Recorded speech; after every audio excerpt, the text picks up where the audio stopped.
Hi, my name is Sean. In this reading response, I'd like to share what I have learned after reading Have We Finally Caught Up with Andrea Fraser, this article. I'll provide some example from the reading and also sharing my personal thoughts. Please continue to watch this video and I hope you enjoyed it. The first thing I would like to talk about is Fraser's background, and as she mentioned in her article, that her childhood memory is basically full of adventures. She moved to Bay Area first and involved in hippie movement afterward. And those kind of events and transition, in my opinion, really influence how she approached art in later her life. And I think for example, as mentioned, the hippie movement, the discourse community, the culture of community may somehow influence her attitude towards art and how to approach arts. And another example, as you mentioned in the article about her background, is that she was a high school dropout, but and she failed ambulance while applying to college, an art school of visual art in New York, and started to her new chapter of life. So I think this transition is more bigger than when she moved to Bay Area, and I think her extraordinary events and transition of her life really makes her to view art differently from other people. And I think that's just something very cool and interesting to discuss about it.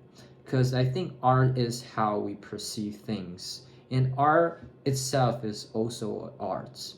How we perceive art can vary depending how we view the arts and depending how we grow up, our backgrounds and history. So I think how she approached arts are really influenced by those events that happened in her life. And the second thing I would like to share about is her ideology towards art, the connotation of arts. And as she mentioned in the article, that she defined art is really different from other people.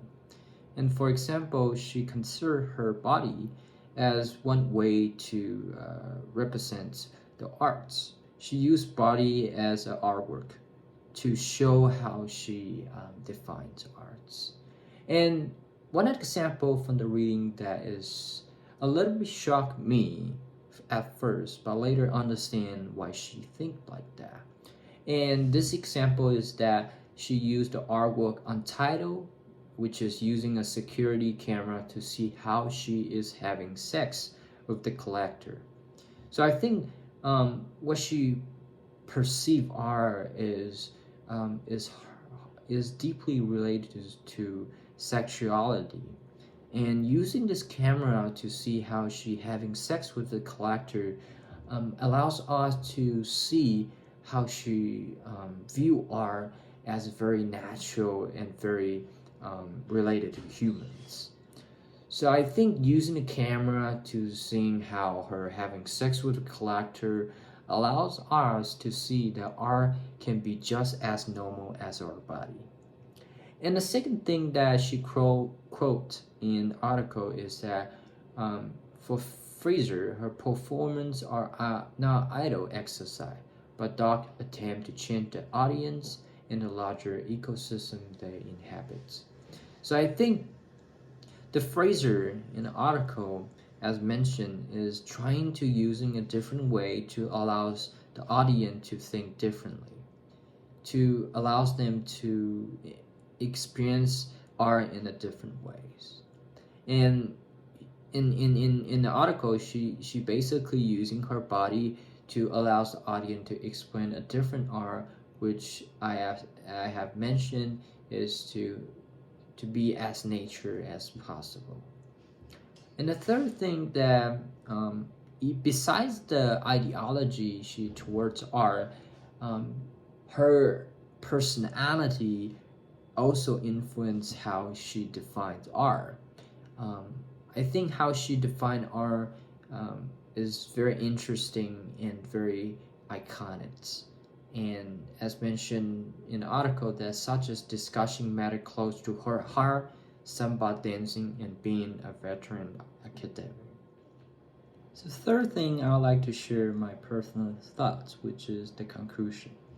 After reading Fraser's article and how she grew up in Bay Area and moved to New York for study, and how she viewed arts differently from other people, really helps me to see art can be anything that related to beauty and how we perceive its meaning.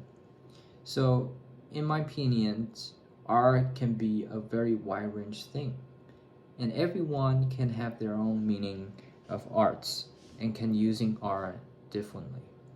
For me, as someone who loved the arts and enjoyed arts, I feel like this article really helps me to redefine how art can be and how art can influence our lives. In addition, it also helps me to realize that how I approach things, my ideology of arts, my understanding of art may influence by my childhood memories or other thing that happens in my life. The transition of my life and the memories that are related to beauty. Those things can be ingredients or can be a factor that influence my attitude towards art. So overall, I really liked this reading. It was shock at first, but later I was still shocked. So thank you so much for today, and I hope you enjoyed this reading response. See you